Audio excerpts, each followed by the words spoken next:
Voltamos.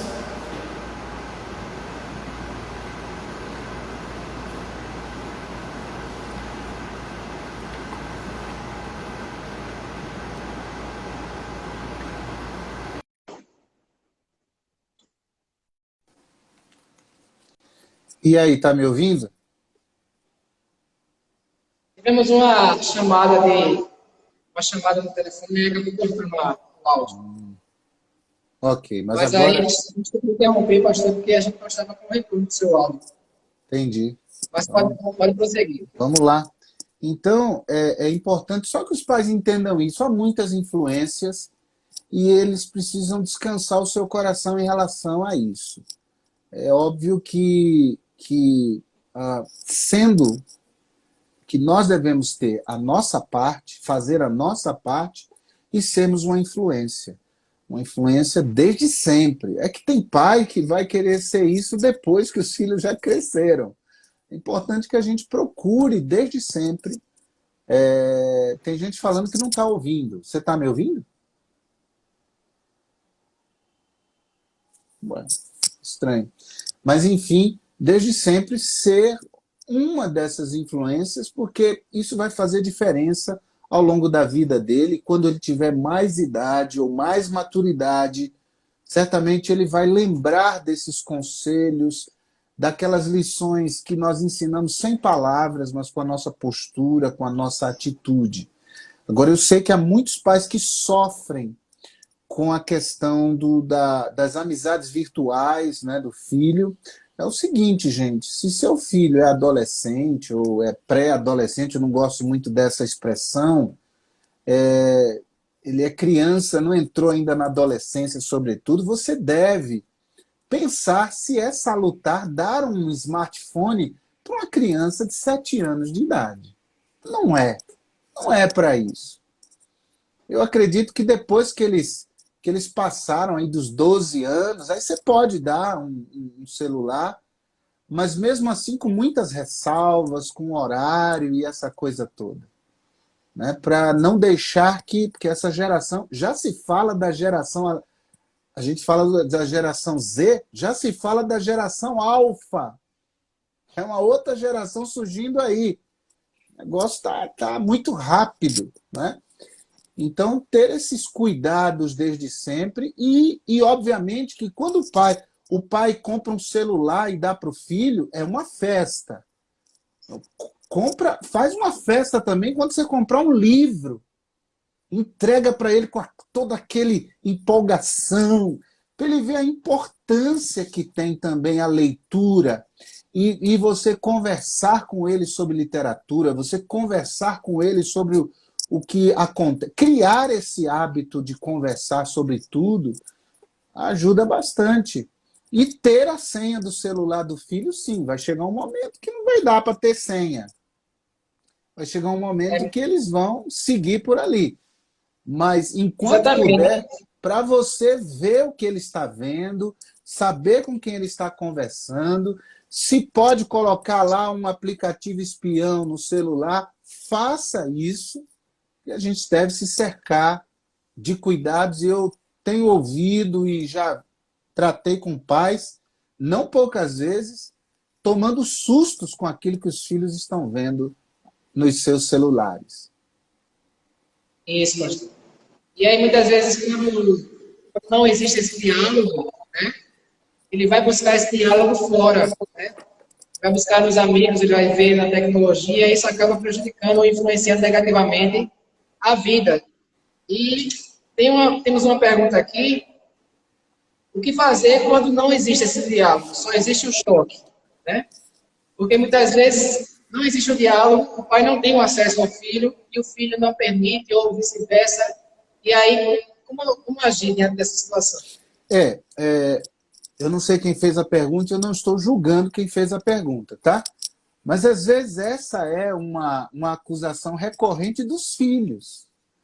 Ou seja, meu pai não me ouve, o meu pai não sei o quê. Essa dificuldade de comunicação, ela é até certo ponto normal, tá? À medida em que os filhos vão crescendo. Veja, até Jesus teve dificuldade de se fazer entender na adolescência. A Bíblia diz lá em Lucas capítulo 2, né, naquele episódio de Jesus no templo com os mestres, que quando os pais o encontram e ele responde, mas vocês não sabem que convinha que eu estivesse na casa do meu pai, tratando das coisas do meu pai.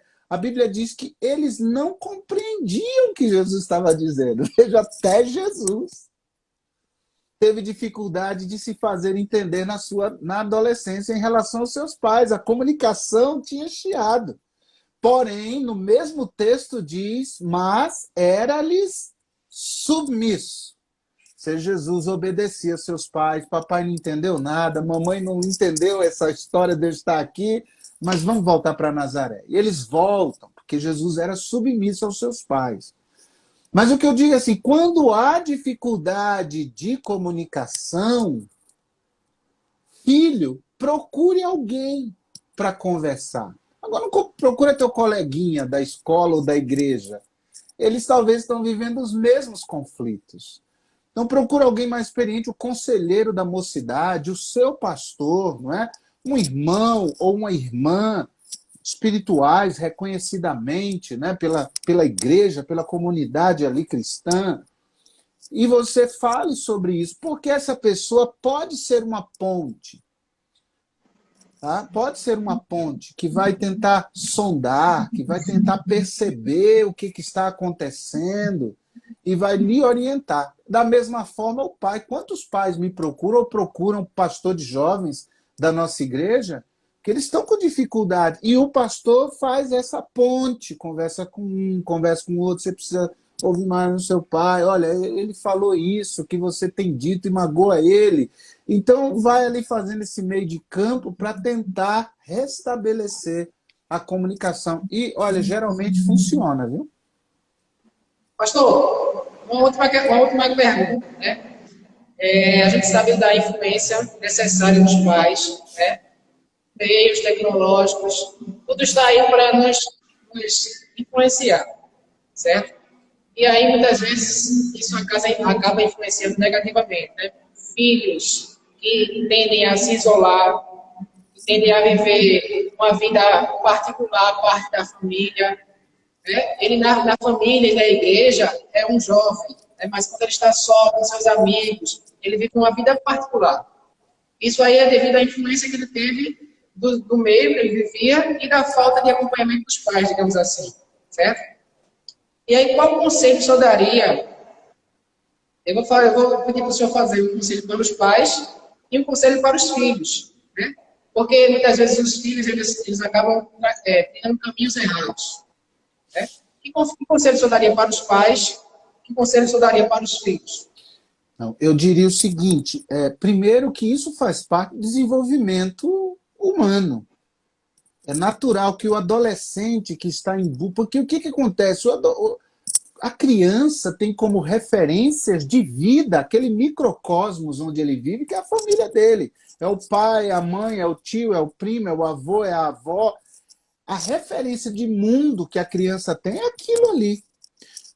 Quando ele fica adolescente, ele descobre que aquele mundo não é o único mundo que existe. Existe um mundo ainda maior. E mais, para ele, quando criança, aquele mundo era o mundo ideal, era o mundo perfeito. E com a adolescência, ele percebe, descobre que o pai, a mãe, o avô, a avó, o primo, o mundo familiar, aquele microcosmos, não é perfeito. Eles não são perfeitos. Por isso que tem tanta dificuldade de relacionamento entre pais e filhos, porque o filho descobriu que os pais não são aquilo que ele idealizou. Não. E que bom que ele descobre isso, né? Agora ele vai buscar uma identidade própria. Ele vai buscar se desvincular dos pais para se afirmar como ser humano. Gente, isso é parte do desenvolvimento natural dos seres humanos. Então, por isso ele tem aquela turminha, aquela galerinha, né, com quem ele anda e aquela coisa toda. É exatamente por isso.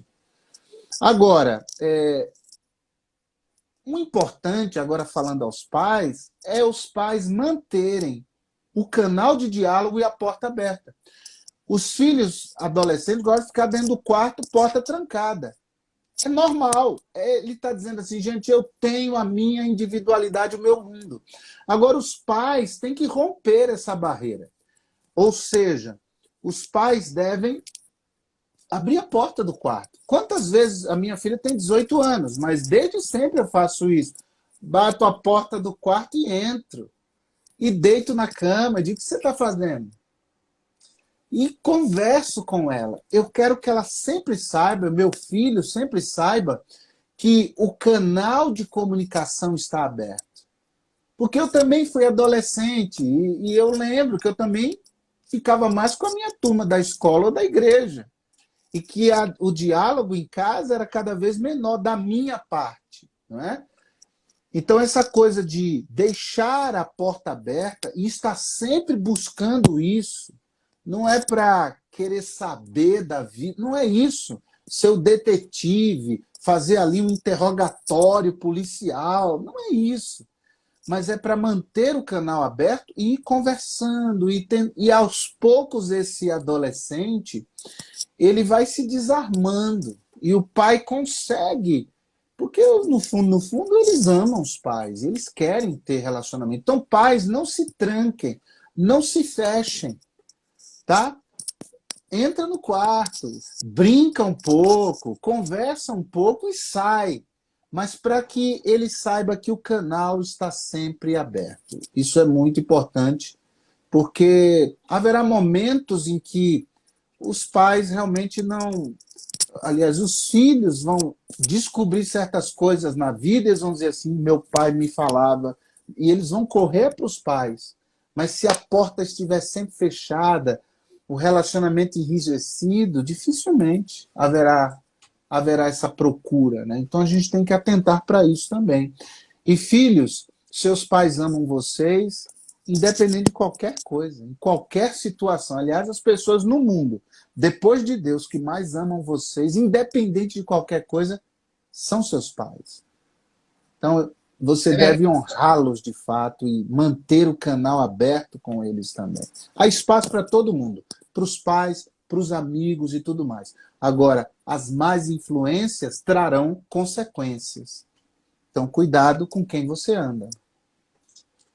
É verdade. Pais, sejam amigos dos seus filhos. E filhos, sejam amigos dos seus pais. E aí, esse foi o pastor Ebenezer Rodrigues, né? Pastor da primeira igreja batista lá em Cidade Ademar, São Paulo. É isso, pastor? Pastor, também presidente do seminário. Pastor, muito obrigado pela sua participação. Nós vamos encerrar aqui, nosso horário já está estourado. Pessoal, muito obrigado por terem participado conosco. Eu agradeço a todos vocês e a Deus também por essa oportunidade. E deixo já o convite para a próxima, né? No próximo mês nós vamos trazer novamente outro convidado, um outro tema bastante relevante, para nós conversarmos um pouco e aprendermos um pouco mais uns com os outros. Que Deus abençoe a todos. Fiquem bem e vamos logo mais para nossas famílias. Pessoal, um abraço. Pastor, obrigado. Tchau, tchau, pessoal. Deus abençoe. Obrigado.